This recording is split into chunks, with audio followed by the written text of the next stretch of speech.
In the year 1980, a national magazine carried a very amusing story about a businessman who returned to his car that was parked outside a very large mall. Then he saw a note lying on the driver's seat. It said, "I fully intended to steal your car until I noticed the 'Peace be to you' sticker. It made me pause and reflect. I reasoned that if I did steal your car, you would not be at peace. And on the other hand, I thought, I would not be at peace as this was my first job. So, peace be to you. Drive carefully and next time lock your car." Dear friends, that story illustrates the rather unusual instruction that Jesus gave to his disciples in today's gospel. Into whatever house you enter, first say, "Peace to this household." If a peaceful person lives there, your peace will rest on him. But if not, it will return to you. Applying that to our story, we see that the "Peace be to you" sticker extend the peace of Christ to that would-be thief who was planning to steal the car. In short, the thief was a peaceful person at heart, and the peace of Christ rested on him. One of the most beautiful words in English language is peace, maybe after love. Peace is not merely absence of war, and it is not limited to maintaining balance of powers between opponents or enemy nations. It is the tranquility of order within us. It is a work of justice and the result or effect of charity among the peoples and nations. In today's gospel, Jesus sends 72 disciples of his, like lambs among the wolves, to spread his message of peace. Jesus does not promise them any comfort or even success. The good news of Jesus was very tough and realistic. It included the truth that Jesus did not come to this world to make it perfect.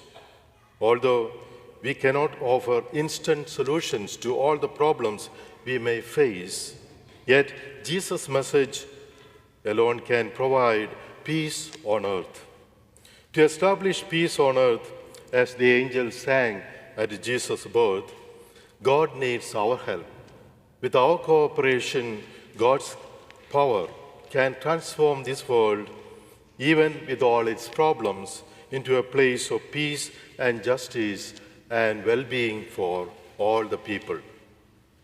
Now, the question is this: what do we mean by peace of Christ? And what are the essential elements that make up peace?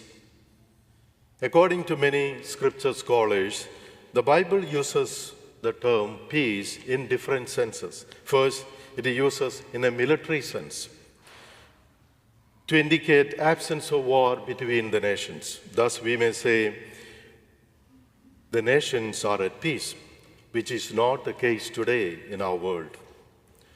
Second, it uses it in a personal sense to indicate a personal feeling of well-being. And so we say we are all at peace with ourselves. Third, the Bible uses it in a religious sense. That is to show a right relationship with God, our Creator, and His people. Thus, we may say we are at peace with God. Lastly, it also uses the word to indicate a state in which everyone is at peace with God, with others, and with oneself. And that is what we mean by peace of Christ. Peace in this true sense means oneness with God's will in our life. The search for peace must begin with individuals like you and me. Then Only then we can radiate it to our family, to our community, nation, and the world at large. That's why many people say peace begins at home.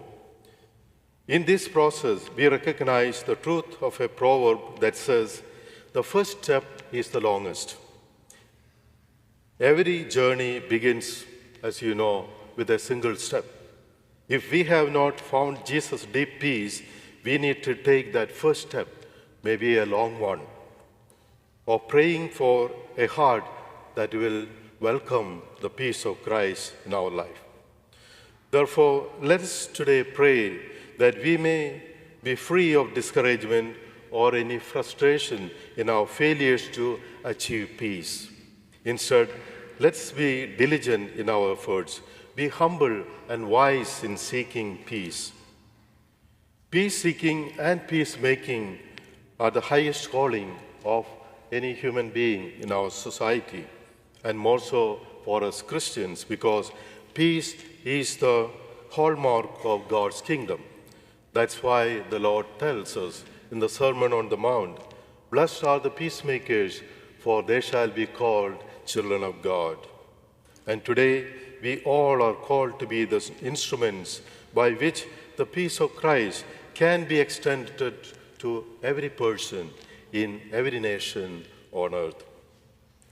I'd like to close with a quote from a British Bible scholar, Matthew Henry.